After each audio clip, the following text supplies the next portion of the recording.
Welcome to the Lost Vet podcast, where we are helping you to get back to your passion and purpose. I'm your host, Dr. Melodie Chan, and in this episode of Destination People, I have Deb Reeder with me, who is an advisor to the Lost Vet program and also has extensive experience as an equine veterinary technician in the industry. And when I say extensive, she has been through a lot of clinics, a lot of experiences, and met many, many people along the way. I've asked Deb to talk us through how to create a healthier relationship in the clinic between veterinarians and technicians or technologists. Have a listen. Deb, I am so excited to have you on the podcast today. Thank you so much for making the time. Well, I'm excited to be able to be asked for my perspective and honored to share it. So, Great. okay. That's so fun. Deb, I am really excited because this particular topic that I had in mind to discuss with you today, I've thought about this throughout my career and just seeing different practices and seeing how different veterinarians and their registered veterinary technologists or technicians interact in different spaces. And so in particular, I really wanted to get your thoughts on what do we do to help create a healthy space or healthy environment in which we don't create that hierarchy that I sometimes see between the veterinarians and their veterinary technicians or technologists. Because I see this in clinics where sometimes technicians or technologists are feeling like they're walking on eggshells around the vets, and just thought I'd open that up for your thoughts in that arena. Absolutely. I wasn't one personality wise to walk on too many eggshells, so I'll qualify Yeah. right there. But my whole career pretty much was spent in the equine veterinary space. And I think one of the first things for me to remember is that the equine veterinarian has survived and built this culture and um, this way of, keeping the equine practices going and thriving um, through their independence. They're Hmm. very much independent individuals and practitioners, and the way they run their practices. So I think that is the one thing I always, tucked away.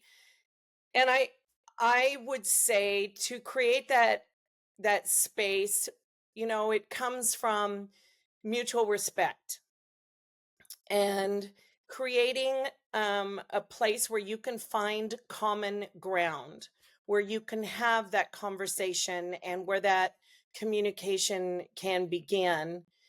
And, for a technician, if you find yourself walking on eggshells, then I say that's on you, because you need to have that conversation with the veterinarian where you don't feel safe and where you don't feel respected and where there isn't a communication happening. And for the veterinarian, I would say educate yourself on what a credentialed veterinary technician has gone through as far as their education and their skill sets and the time that they've put in. They are not trying to be veterinarians. That's a misnomer out there. To understand where we've come from and that we're not trying to be veterinarians, that we enjoy the partnership aspect, the team approach, and truly being the veterinarian's partner in, working with the clients, working with the patients, and in all conversations. And I think the more that the veterinarian can engage the technician in, their thought process, why they're approaching it this way, or, this is the protocol I want to use, just sharing that with them, that just shows you respect them and that you do consider them part of the team. If you have, as a veterinarian, if you have concerns about that partnership or that respect or the trust in what that technician can do, then that's a conversation to have with them on either, help them, or, if you sense that they are not in the right place, in the right seat, on the right bus, Yeah. then have that conversation. I think we just get so busy going so fast to get through our day, we don't stop and assess our present Hmm. place. Have you seen have you seen in your experiences a clinic or like a relationship, even just thinking about a veterinarian and a technician, their relationship evolve where you didn't think it would? Yes, and it takes time. And Yeah.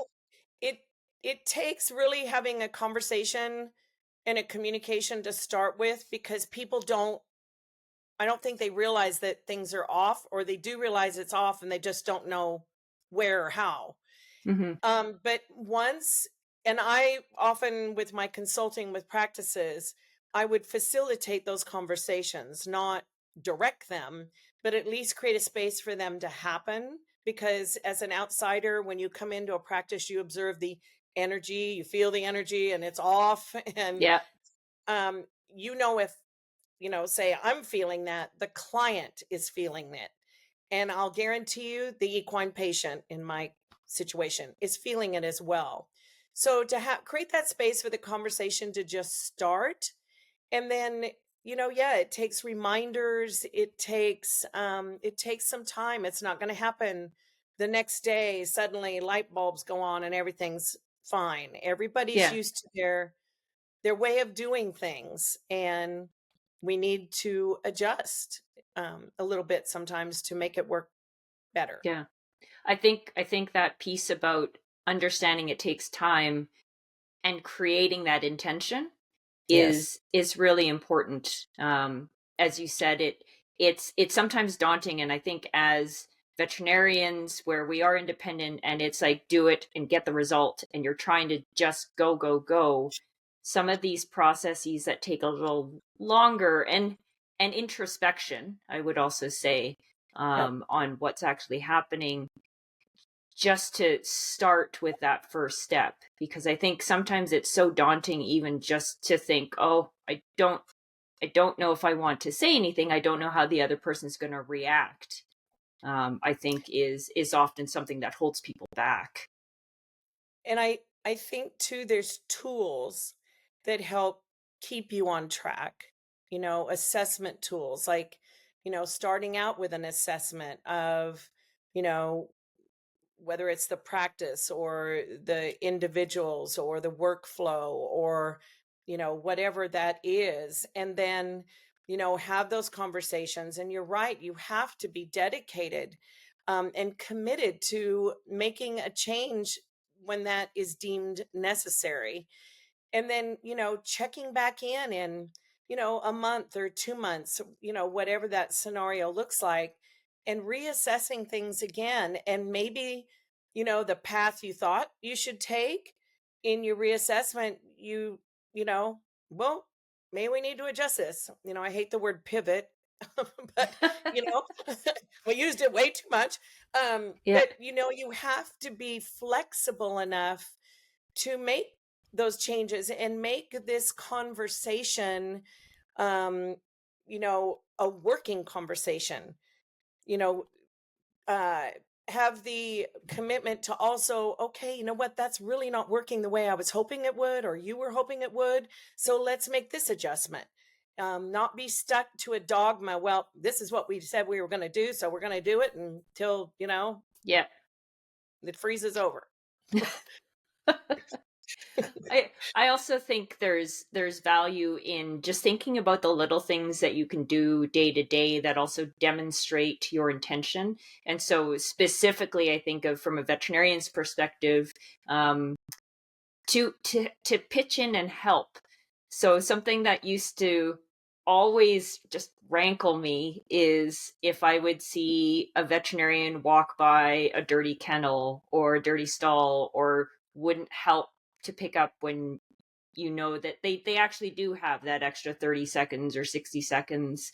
I think it's really important as leaders and the veterinarians out there to show that there isn't anything that you wouldn't do either, that you're asking other people to do within the practice, just to demonstrate again, just it's just that helping and cooperating as a team, and just asking on both sides, just how can I help? If you notice the other person maybe just needs that little bit extra help in the day, or again, if you just see that, you feel that feeling, just that simple act of asking those, using those three words of how can I help, I guess that's four words, asking how can I help, goes a long way too, in just helping to build bridges.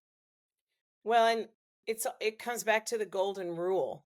You know, we're human beings, and let's treat each other how we would like to be treated.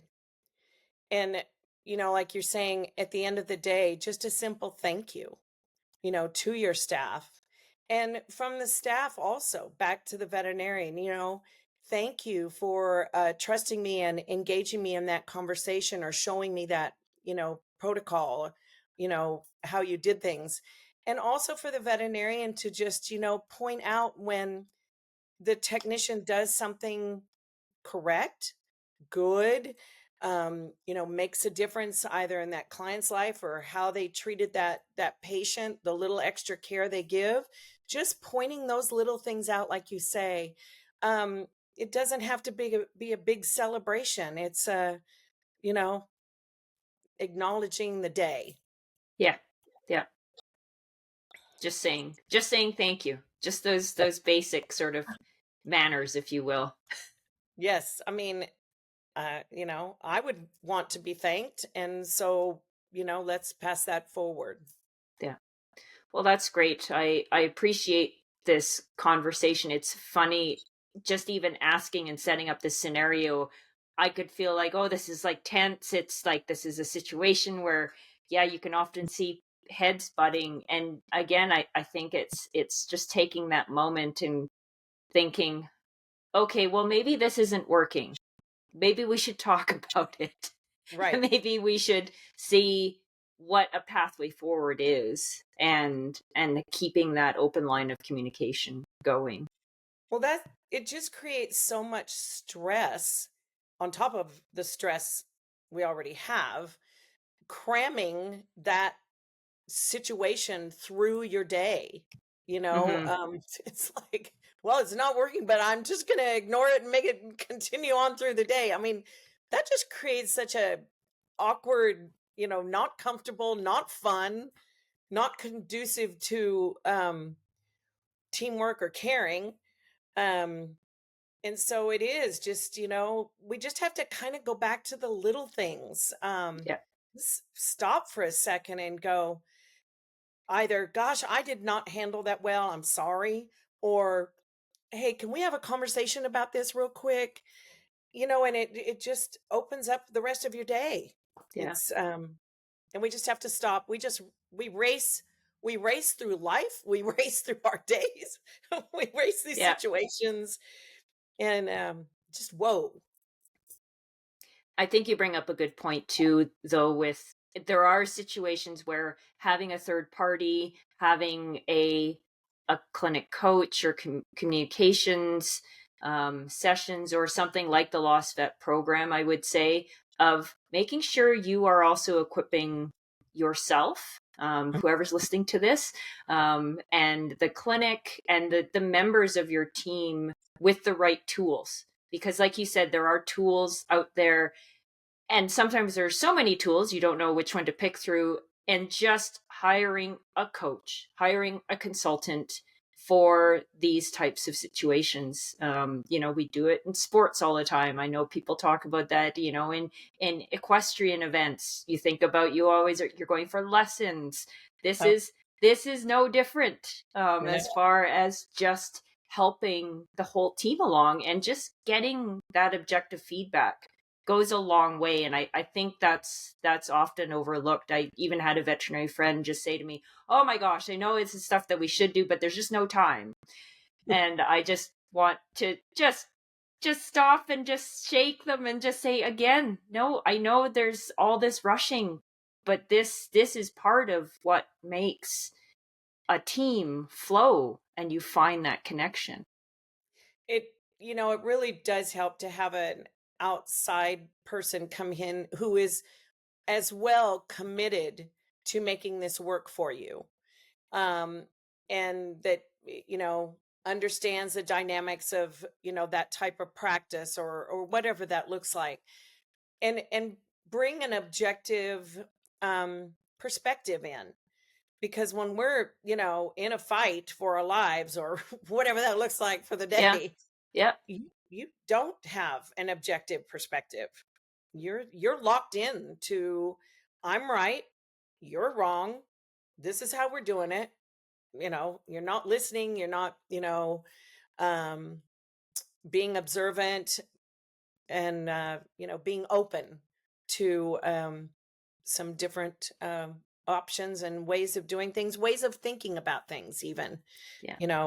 just our thought processes. Yeah. Well, So that's yeah, great. I really appreciate this conversation, Deb. I think we're giving our listeners a few things to think about, and hopefully, I that we've given them a chance to pause and reflect, as that takes time to do. Thank you, and thank we will you chat so much, again, I'm Melanie. sure. It was a pleasure. I really enjoyed it.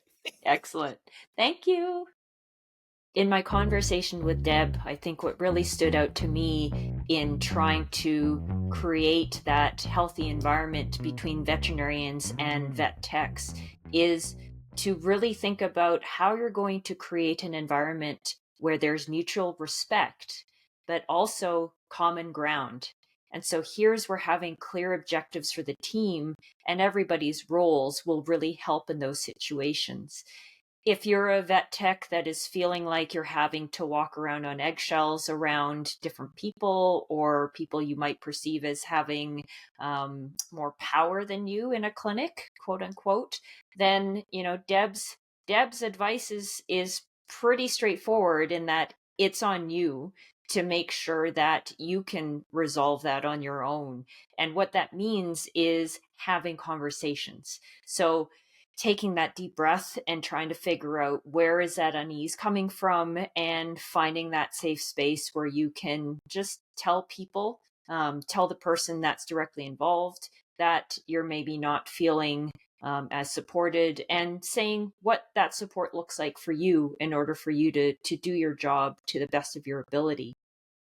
For the veterinarians in this arena, take that time to really understand what your vet techs can do and what they are able to do to support you within the practice, and then you specifically as a veterinarian in managing patients. And this again takes a little bit of more time, but understanding that vet techs want to be part of the team. They want to be involved. They don't want to be the veterinarian. They certainly just want to help with that end goal of doing what's best for the patient, doing what's best for the client. So making sure there's open lines of communication, providing feedback both ways as far as what's gone well, what could be improved, what really didn't work, and having these conversations regularly so that it's not a once every quarter or once every month, a big thing that comes down. Hopefully, you're able to create that culture of just communicating and remembering to say thank you, both ways, from the technicians to say thank you to the vets, and from the veterinarians to say thank you to their vet tech team. Hope you found this useful. Thank you for listening. Until next time.